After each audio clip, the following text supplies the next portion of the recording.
यह कहानी काल्पनिक है। इसे किसी गलत उद्देश्य से न लिया जाए। अरे, मैं तुमसे कुछ पूछ रही हूँ बेटा, तुम्हारा ध्यान कहाँ है? नीचे बैठकर सब्जी काटते हुए माँ बोली। तब मेरा ध्यान कहीं और था। फिर झट से ध्यान भटकाते हुए बोला, क्या कह रही थी माँ? तब दोबारा से माँ ने कहा, मैं ये कह रही थी कि आजकल तुम्हारा काम बहुत बढ़ गया है, ऐसा लगता है। मैंने जवाब देते हुए कहा, हाँ माँ, काम तो बहुत बढ़ गया है। अब तो समय ही नहीं मिलता, इसलिए अभी मैं ग्राहकों की डिमांड पूरी करने में लगा हूँ।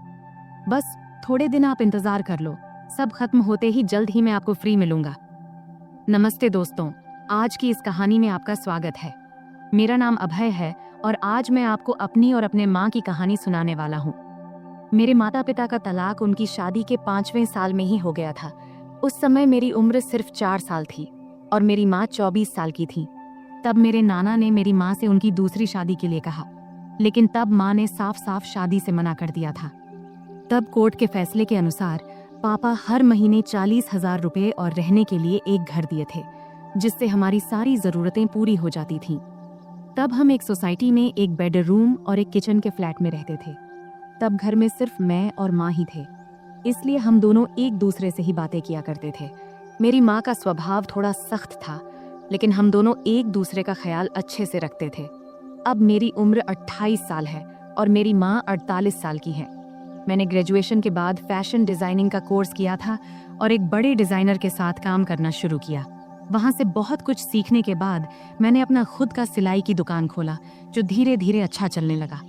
अब मेरे पास बस टेलर काम करते हैं। एक दिन सुबह माँ सब्जी काट रही थी, तब उन्होंने मुझसे पूछा, अभय, तुम किस तरह के कपड़े बनाते हो? मैंने कहा, लेडीज के सभी तरह के कपड़े। क्यों माँ, क्यों पूछ रही हो? उन्होंने कहा, ऐसे ही रे। फिर माँ ने पूछा, साड़ियाँ, ब्लाउज, साया, घाघरा चोली, ये सब भी बनाते हो क्या? मैंने कहा, हाँ माँ, सब बनाते हैं। फिर माँ ने कहा, तब तो तुम्हारे सिलाई की दुकान में रोजाना बहुत सारे महिलाएं आती होंगी।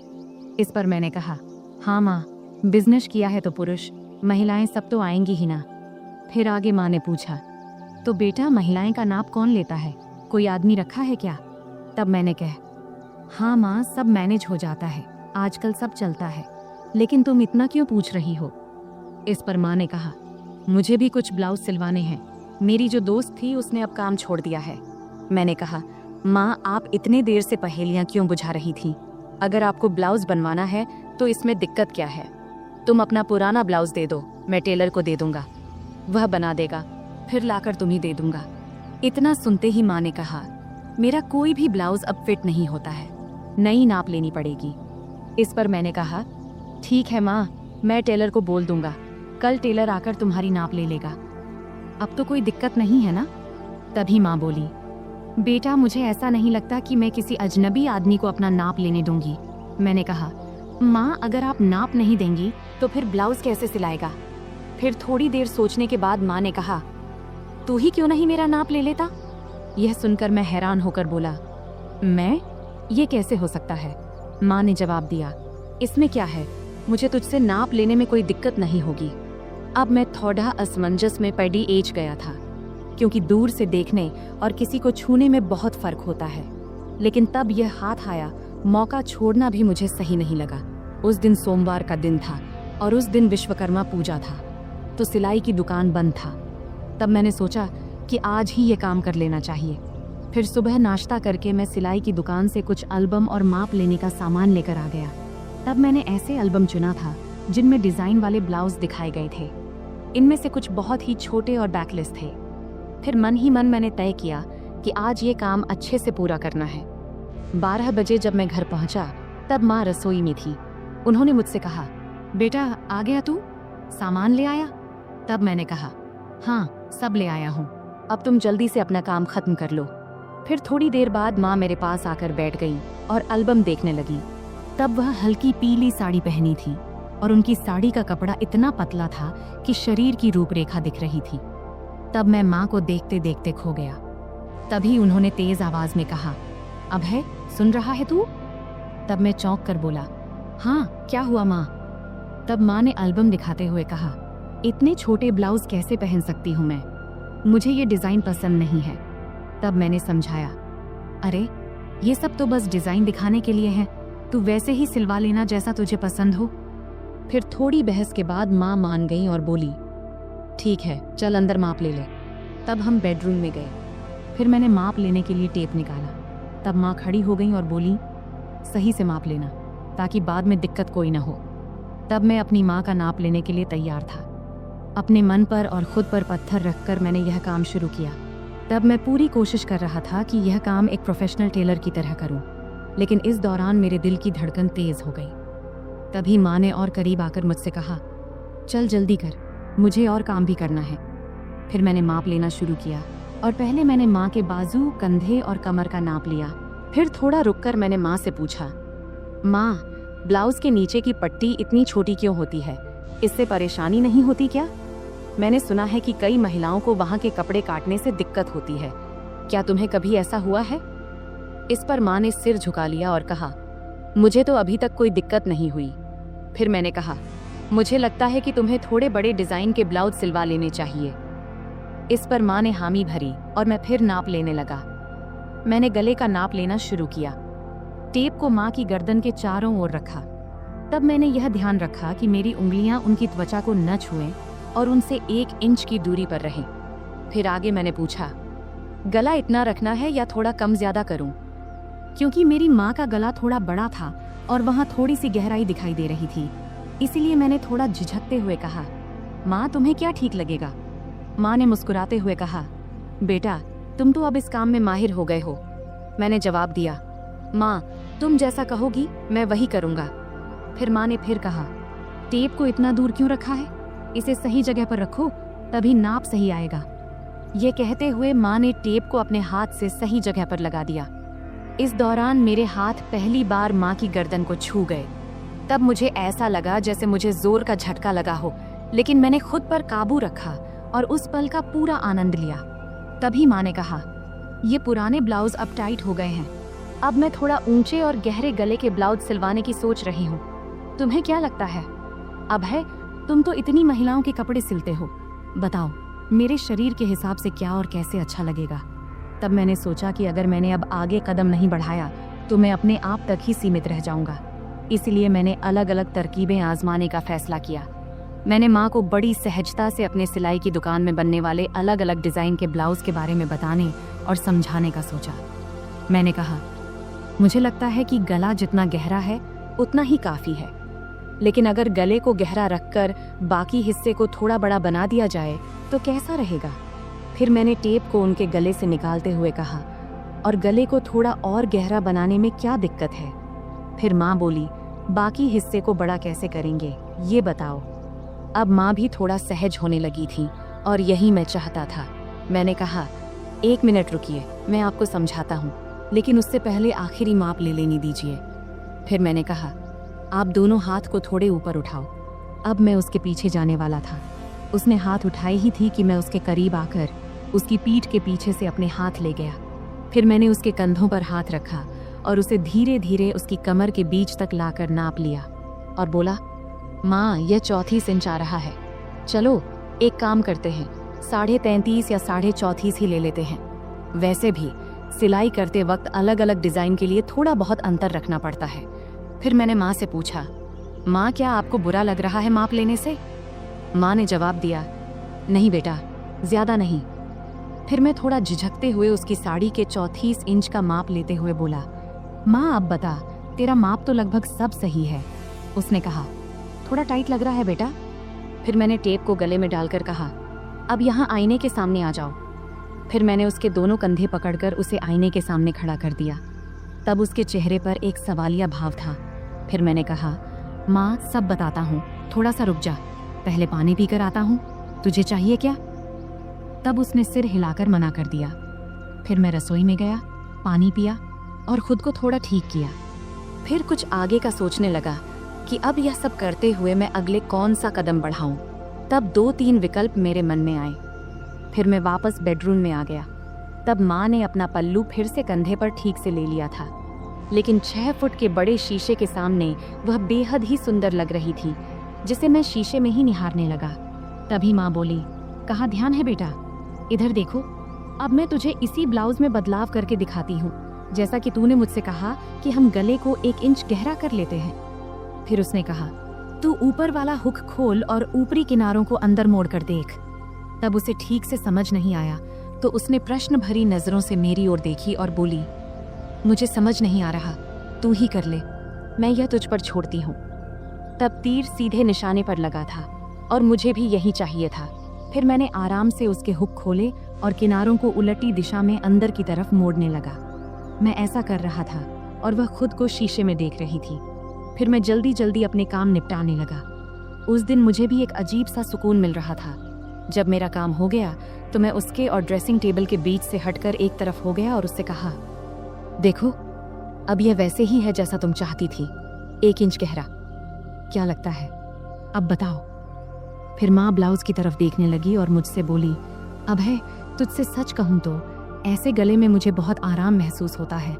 ऐसे ब्लाउज पहनने पर ऐसा नहीं लगता जैसे हंस को पानी में तराने से। फिर मैंने कहा, माँ नाराज मत होना, लेकिन एक बात कहूँ। अब मैं अगला कदम उठाकर उसे और सहज करने की कोशिश करना चाहता था। तब माँ मुस्कुराते हुए बोली, नहीं रे अभय, मैं तुझसे कैसे नाराज हो सकती हूँ, बोलना जो बोलना है। तब मैंने सावधानी से कहा, इतने गहरे गले वाले ब्लाउज से सब कुछ बहुत ज्यादा नजर आता है और यह थोड़ा अजीब भी लगता है। यह सुनते ही माँ ने अपने ब्लाउज की 3 इंच अंदर की तरफ मोड़ी और हंसते हुए बोली, मुझे कौन देखने वाला है अभय, घर पर तो हम दोनों ही रहते हैं और बाहर मुझे बहुत कम ही जाना पड़ता है। वैसे भी तुम्हारे सामने मुझे कोई दिक्कत नहीं होती। मैंने कहा, माँ, मुझे यह जरूरी लगा कि आपको बता दूं, फिर आप जैसा बोलोगी वैसा ही होगा। इस पर माँ मुस्कुराई और बोली, ठीक है बाबा, अब तुम करो। फिर मैंने कहा, मैं तुम्हें वैसे ही ब्लाउज दिखाता हूँ जैसा मैं बता रहा था। उसके बाद मैं उसके एकदम सामने गया। जैसे ही मैं उसके पास गया, वह थोड़ा आगे बढ़ी। फिर मैंने ब्लाउज का हुक वापस लगाने के लिए ब्लाउज को ठीक करना शुरू किया। फिर फोटो लेने के बाद मैंने उसे वापस सही से पहना दिया। फिर मैंने उसके दोनों कंधों के पास से ब्लाउज के किनारे पकड़ा और हल्का सा खींचा ताकि उसके कंधे साफ नजर आएं। ब्लाउज अब ढीला हो गया था और उसके कंधे लगभग उघड़ गए थे। इसके बाद मैंने नीचे से दोनों तरफ अपनी 2 उंगलियां अंदर डालीं और वह सहजता से ब्लाउज के अंदर चली गई। तब उसने मेरी तरफ देखकर कहा, क्या कर रहे हो बेटा, मुझे कुछ समझ नहीं आ रहा, बस 1 मिनट रुको माँ। मैंने सिर हिलाते हुए कहा और फिर अपने काम में लग गया। अब मैंने उसके ब्लाउज के नीचे की किनारी पकड़ा और उसे थोड़ा नीचे खींचा। फिर मैंने उसके ब्लाउज के नीचे के दोनों हुक खोल दिए। अब उसकी गर्दन की कटिंग थोड़ी दिख रही थी। अब सारा काम खत्म करने के बाद मैं थोड़ा पीछे हटकर उसे एक बार देखा और फिर किनारे हो गया। अब उसका गला बड़ा हो गया था, लेकिन ज्यादा गहरा नहीं था। तब मैंने नोटिस किया कि उसकी चेहरे पर संतोष नहीं दिख रहा था। शायद उसे और गहरे गले वाला चाहिए था। इसलिए मैंने पूछा, क्या हुआ माँ, ऐसा ठीक नहीं लग रहा क्या? तब माँ ने हाथ रखते हुए शरारती अंदाज में हंसते हुए बोली, नहीं रे, मुझे गहरा गला अच्छा लगता है, नहीं तो ऐसा लगता है जैसे किसी ने कसकर बांध दिया हो। तब उसकी बात सुनकर मुझे ऐसा लगा जैसे मुझे 440 वोल्ट का झटका लगा हो। फिर आगे वह बोली, अरे ये कई बार सिर्फ दूरी की वजह से होता है। एक काम करो, क्या तुम सिर्फ ब्लाउज में ही माप ले सकते हो? वैसे भी मुझे ऐसा एक ब्लाउज चाहिए जिसमें नीचे कुछ पहनने की जरूरत ना हो। अगर माप सही से लो तो बेहतर रहेगा। मैंने कहा, हाँ माँ, यह सही भी रहेगा, लेकिन बाकी ब्लाउज के लिए तो नीचे पहनना जरूरी होगा, नहीं तो वे टाइट हो जाएंगे। तब माँ ने सिर हिलाते हुए कहा, ठीक है, तुम यहीं रुको, मैं आती हूँ। फिर वह बाथरूम में चली गई और दरवाजा थोड़ा सा खुला ही छोड़ दिया। तब मन में ख्याल आया कि दरवाजे के पीछे से झांकूं, लेकिन मैंने संयम बनाए रखा, क्योंकि मैंने तय किया था कि धीरे धीरे माँ को अपने सामने सहज बनाना है। फिर 5 मिनट बाद माँ बाहर आई और मेरे सामने आकर खड़ी हो गई। तब एक पल के लिए मैंने उसकी ओर देखा और देखकर हैरान रह गया, लेकिन मैंने कोई प्रतिक्रिया नहीं दिया और अपने काम में लग गया। फिर मैंने कहा, माँ, अब हम सिर्फ तुम्हारी पीठ का ही माप लेंगे, क्योंकि फर्क वहीं से पता चलेगा। तब माँ ने हल्के से मुस्कुराते हुए पूछा, क्या रे, तुम लोग सिलाई की दुकान में भी औरतों को ऐसे ही कपड़े उतरवाने को कहते हो क्या? फिर आगे माँ ने अपना हाथ मेरे कंधे पर रखते हुए और शरारती अंदाज में हंसते हुए बोली, तुम्हारी तो मौज है बेटा, इतनी सारी औरतों को संभालने का काम मिलता है। इस पर मैंने जवाब दिया, माँ, मज़ा कैसा? मैं तो अब कुछ खास औरतों को छोड़कर माप लेना बंद कर चुका हूँ। अच्छा, और ये क्यों? माँ ने पूछा। इस पर मैंने जवाब दिया, माँ, कुछ औरतें जो बड़े घरों की होती हैं या जो हमारी शुरुआती कस्टमर थीं, वे मेरे कारीगरों को माप नहीं लेने देती, इसलिए मुझे खुद ही लेना पड़ता है, तुझे लेना पड़ता है। यह कहती हुई माँ पलंग पर बिना आंचल के बैठ गई और फिर बोली, बेटा, तुम्हारी तो मन मोह लेती होगी इन औरतों ने। मैंने मुस्कुराते हुए कहा, नहीं माँ, मैं तो बिल्कुल प्रोफेशनल तरीके से काम करता हूँ। फिर माँ ने शरारती मुस्कान के साथ पूछा, लेकिन फिर भी तुम्हें उनका स्पर्श तो होता होगा ना, है कि नहीं? सच बता। इस पर मैं थोड़ा शर्माते हुए बोला, हाँ, होता है, लेकिन वे कुछ नहीं कहती क्योंकि उन्हें मेरे सामने सुरक्षित महसूस होता है। फिर माँ ने हंसते हुए कहा, मेरा बेटा कितना समझदार है। ये कहते हुए उसने मुझे गले लगा लिया। इतनी ठंडी रात में उसके गले लगाने से उसकी गर्माहट मुझे महसूस होने लगी। फिर थोड़ा पांव खींचते हुए माँ ने पूछा, बेटा, तुमने ये सब बातें कहाँ से सीखी? मैंने कहा, माँ, इन औरतों से ही। वे इतने अलग अलग शब्द बोलती हैं कि क्या बताऊं। फिर माँ ने मजाक करते हुए कहा, अच्छा बेटा, तुम मुझे भी कुछ बताओ। तब मैंने कहा, नहीं माँ, तुम हंसोगी और कहोगी कि ये सब मुझे कैसे पता। माँ बोली, नहीं बेटा, मैं समझती हूँ कि तुम अब बड़े हो गए हो, लेकिन मुझे यह भी समझना है कि तुम्हें क्या पता है और क्या नहीं। फिर मैंने हिम्मत जुटाकर माँ से कुछ बातें साझा किया। तब माँ ने आत्मविश्वास से कहा, अरे बाबा, तुम्हें तो सब पता है। फिर मैंने हंसते हुए कहा, चलो छोड़ो ये सब, अब तुम्हारा नया डिजाइन वाला ब्लाउज लेकर आता हूँ। फिर मैंने उठते हुए पूछा, हाथ लगाऊं तो चलेगा ना? तब माँ ने खुद को सभ्य दिखाने की कोशिश करते हुए कहा, अरे हाँ बेटा, मुझे तुम पर पूरा भरोसा है। और क्या तुमने इतना जल्दी सब कुछ फिट कर लिया? फिर माँ ने थोड़े जोर से हंसते हुए कहा, बेटा, देख ले कहीं कुछ और लगाना बाकी तो नहीं है। तब उसके इस मजाक से मैं शर्म से लाल हो गया। अब वह पल भी आ गया था जिसका इंतजार था। फिर मैंने माँ को ड्रेसिंग टेबल के सामने खड़ा किया और खुद उसके पास जाकर खड़ा हो गया। फिर मैंने अपने दोनों हाथ नीचे लाते हुए कहा, देखो, ये कितनी नीचे तक जा रहा है, इसका कारण इसका माप है। यह कहते हुए मैंने अपने दोनों हाथ उसके ब्लाउज के किनारे पर रख दिया। तब मेरी धड़कन एकदम से तेज हो गई थी और हाथ भी हल्के से कांप रहे थे। मेरी माँ अभी भी उतनी ही क्यूट लग रही थी, भले ही वह थोड़ी बड़ी हो गई थी। फिर माँ ने अपना हाथ मेरे हाथ पर रखते हुए हल्का सा हिलाते हुए कहा, अभय, सच कहूँ तो मुझे इसमें कोई दिक्कत नहीं है। मैं ऐसे ब्लाउज पहनने को तैयार हूँ, लेकिन मेरी एक ही शर्त है, गला जितना गहरा हो सके उतना चलेगा। तभी मैंने हाथ हटाते हुए पूछा, माँ, एक बात बताओ, तुम्हें और बाकी औरतों को गहरा गला ही क्यों पसंद आता है? नॉर्मल गला भी तो अच्छा लगता है। इस पर माँ ने मुस्कुराते हुए बोली, अरे बेटा, मुझे तो ये घर में ही पहनने हैं। घर में तो कोई दिक्कत नहीं है, इससे थोड़ा आरामदायक लगता है और गर्मी भी नहीं लगती। फिर माँ बोली, बेटा, तुम एक बात बताओ, अगर गला बहुत गहरा हुआ तो पट्टी दिखेगी क्या? मैंने जवाब दिया, हाँ, जरूर दिखेगी, लेकिन अगर गर्मी लगती है तो आल घर में सिर्फ गाउन क्यों नहीं पहनती?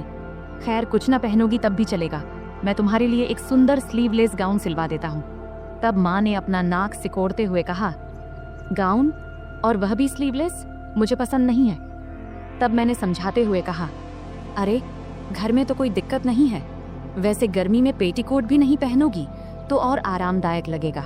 चलो एक काम करते हैं, एक ऐसा गाउन सिलवा कर देख लो, बस एक बार पहन कर देखना, अगर अच्छा लगे तो ठीक, वरना मत पहनना। तब माँ ने सोचा और कहा, ठीक है बाबा, एक बार ट्राई कर लेंगे, अब आगे क्या करना है? मैंने हल्की मुस्कान के साथ कहा, अब तो बस इसे फाइनल कर लेते हैं, और अगर गाउन अच्छा लगा तो तुम्हें और भी सिलवा दूंगा। फिर मैंने माँ को गाउन का सैंपल दिखाने के लिए अलमारी से एक गाउन निकाला और कहा, देखो, ये स्लीवलेस है, लेकिन इसका मटेरियल बहुत कंफर्टेबल है, इसे पहन कर देख लो, अगर अच्छा लगे तो इस डिजाइन में कुछ और बना दूंगा। माँ थोड़ा हिचकिचाई, लेकिन फिर उसने कहा, ठीक है, इसे पहन कर देखती हूँ। वह गाउन लेकर बाथरूम में चली गई।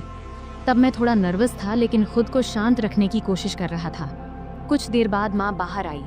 गाउन में वह बहुत प्यारी लग रही थी। आते उसने पूछा, कैसा लग रहा है बेटा? मैंने कहा, बहुत अच्छा लग रहा है, तुम पर यह डिजाइन बहुत सूट कर रहा है। फिर माँ ने आईने में खुद को देखा और हल्के से मुस्कुराई। फिर उसने कहा, हाँ, ये तो सच में बहुत आरामदायक लग रहा है। फिर मैंने माँ से कहा, तो पक्का, अब मैं ऐसे 2-3 और डिजाइन तैयार कर दूंगा। माँ ने कहा, ठीक है, लेकिन ध्यान रखना कि मटेरियल हमेशा ऐसा ही होना चाहिए, और हाँ, गला थोड़ा गहरा हो तो बेहतर होगा। फिर मैंने सहमति में सिर हिलाया। यह कहते हुए माँ फिर से सामान्य कपड़ों में वापस आ गई। फिर हमारी बातचीत यही खत्म हो गई। आखिरकार मैंने महसूस किया कि माँ के साथ यह बातचीत न केवल उनके आराम के लिए थी, बल्कि एक नए दृष्टिकोण को समझने की भी थी। यह एक ऐसा पल था जहां हम दोनों एक दूसरे की भावनाओं को बेहतर तरीके से समझ सके। तो दोस्तों, यह थी हमारी आज की छोटी सी कहानी। आपको यह कहानी कैसी लगी कमेंट करके ज़रूर बताएं, और अगर आपको यह कहानी पसंद आई हो तो इसे लाइक करें और अपने दोस्तों के साथ शेयर करें।